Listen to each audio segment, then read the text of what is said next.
For my 1/4 inch seam, I'm gonna start the exact same way that I did the 5/8 inch seam. I'm gonna have 2 pieces of fabric, right sides facing together. Right sides is the good side, wrong side is the underside, okay?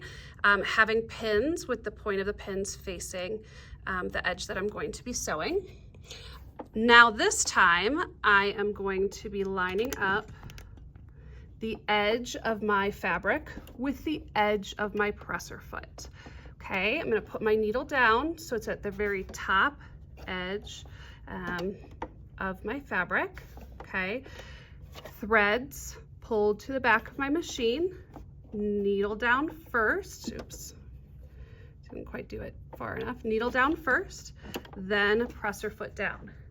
Stitching 3 to 5 stitches, hitting my reverse button, back stitching all the way to the edge of my fabric, turning my reverse button off, forward stitching, keeping the edge of my fabric lined up with the edge of my presser foot, removing my pins before I sew over them so I don't break my needle, continuing to sew all the way to the end of my fabric, hitting my reverse button, back stitching 3 to 5 stitches, then important, forward stitching all the way to the edge of my fabric, making sure that my take-up lever is in the up position, lift up my presser foot, pull my threads long, and cut my threads using the thread cutter.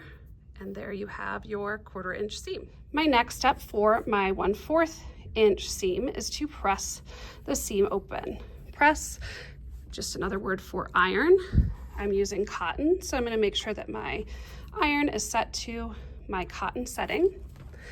And then I'm going to use my fingers to push open the seam, and then just run the iron over it until that seam is nice and pressed in place.